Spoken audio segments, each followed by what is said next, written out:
Excuse me, I don't mean to disrupt, but would you heal my demon-possessed daughter? She's suffering so much. That's how I wanted to picture the scene of the Canaanite woman and Jesus in Matthew 15:21-28, which Pastor explored in his message yesterday.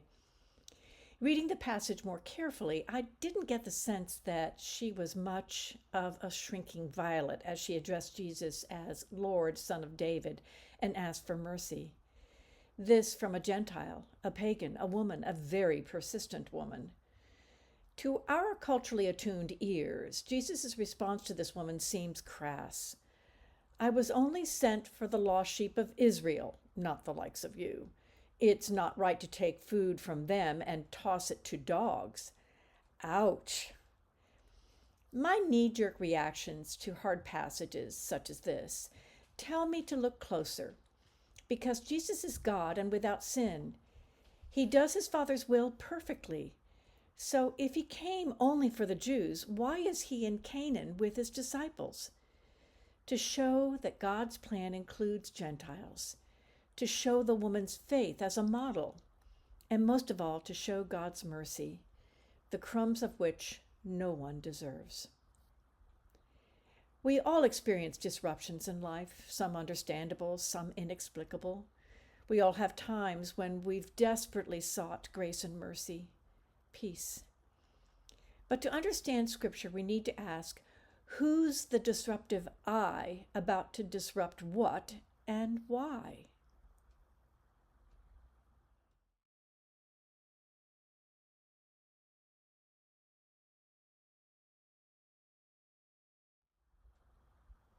The who in Luke 12:51 is Jesus, and the what he's about to disrupt is the world. This disruption causes each one of us to choose, either accept his message, his lordship, or reject him. The decision separates believers from non-believers. This is another difficult passage because it creates uncomfortable friction, division, and hostility, freezing cold and polarization, especially within families, heartbreaking splits between parents and children. I dare say we all experience disturbing disruptions in this world. But take heart. The result in his kingdom is peace, the ultimate what and why.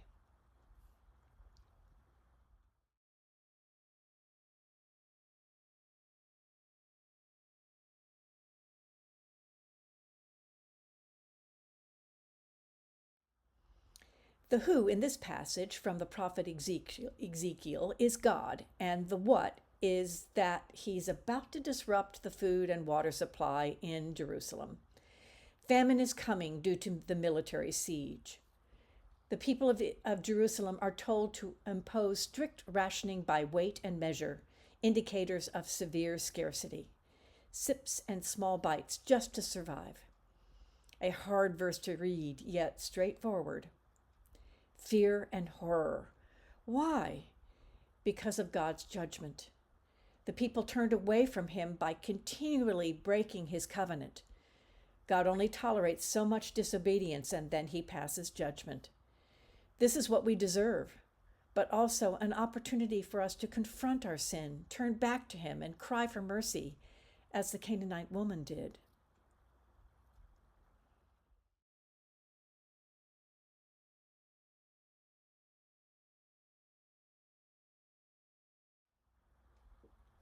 First Corinthians 14:34-35 causes another big knee-jerk reaction, which tells me to look closer.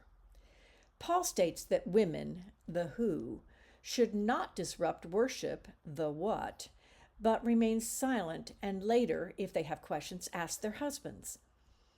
Note that first-century women did not receive an education or formal training and were unlikely to understand the what of worship, thus their questions. Some interpret these verses as a mandate for female submission, the ouch, while others view this passage in the context of chapter 14, Paul's focus on orderly worship. And since Paul regularly collaborated with women in his ministry, the female submission interpretation alone doesn't make sense, at least not to me. Either way, it's encouragement for me as a woman to think before I speak.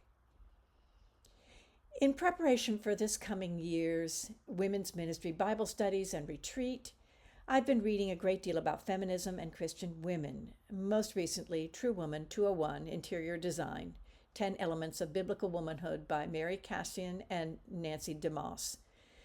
They assert that speech plays a major role in reverence. Again, the Canaanite's respectful address and persistent request, which Jesus recognized as her faith. This is submission to him, humility and benevolence, behavior that both men and women should exhibit, quite different from disruptive, chaotic shouting. But sometimes it's important to disrupt and confront, as Jesus and the Canaanite woman did. And it's always important to listen to the prophets and to my husband, to remain silent and not interrupt. So today and every day, I pray for discernment, the who, what, and why kind of discernment.